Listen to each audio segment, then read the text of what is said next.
The Romanovs were moved to Siberia. They were housed inside a fenced compound and told they would have to live on soldiers' rations. Their outings consisted of sitting on the roof to warm themselves in the sun. Long walks were forbidden. For exercise, the Tsar cut wood and shoveled snow. He also took the opportunity to read War and Peace. The Empress, suffering from back pain, was confined to a wheelchair. I feel old, oh, so old. But I am still the mother of this country. And I love it, in spite of all its sins and horrors. No one can tear a child from its mother's heart, and neither can you tear away one's country. Although Russia's black ingratitude to the Emperor breaks my heart.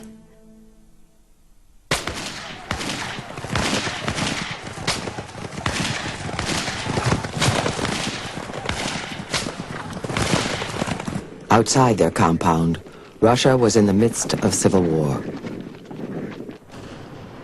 Communist soldiers, fighting in the name of Bolshevism, were battling anti-communist troops known as the White Army.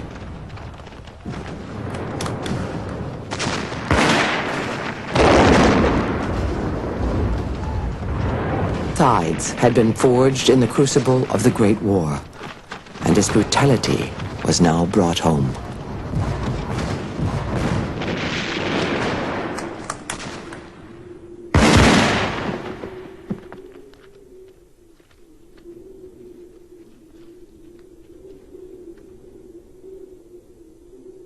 The terror of the revolution was born in the militaristic methods of the war. The soldiers who came back from the war, many of them brutalized by the war experience, carried out, continued, perpetuated military methods of behavior in the villages.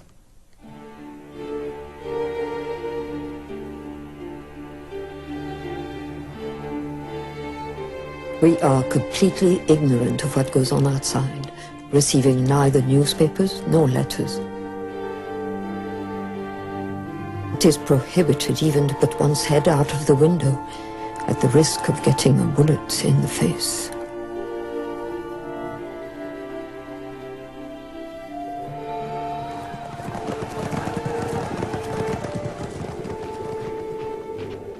Constantly hear artillery passing, infantry and twice cavalry during the course of 2 weeks.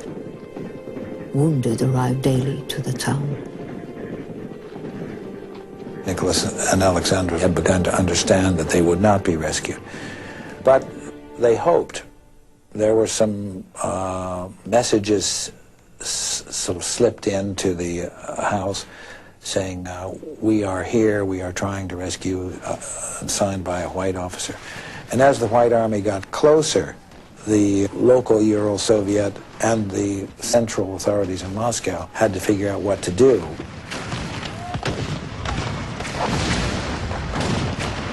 Determined that the Tsar and his family would not be rescued, the Bolsheviks decided to rid themselves of their royal problem. A telegram was received containing the order about exterminating the Romanovs. Yakov Yurovsky was local head of the Bolshevik secret police and the Tsar's last jailer. This specimen, Nicholas confided to his diary, we like least of all. Everyone was sleeping. I personally went for them and led them down the staircase to the lower room. Nicholas was carrying Alexei in his arm. The detachment was at the ready in the next room.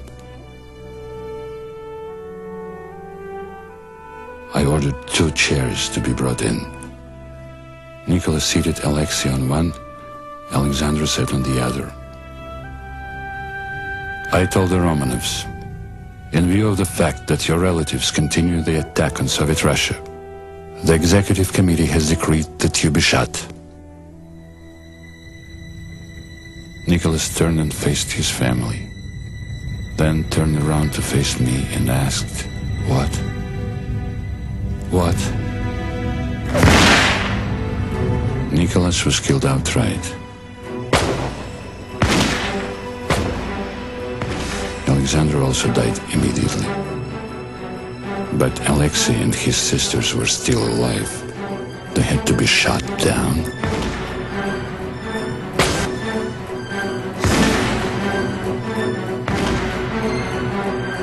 The bullets were ricocheting like hail around the room.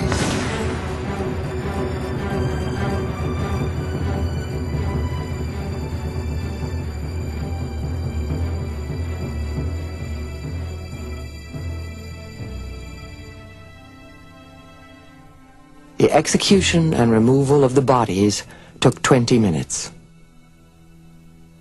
3 centuries of Tsarist Russia were gone.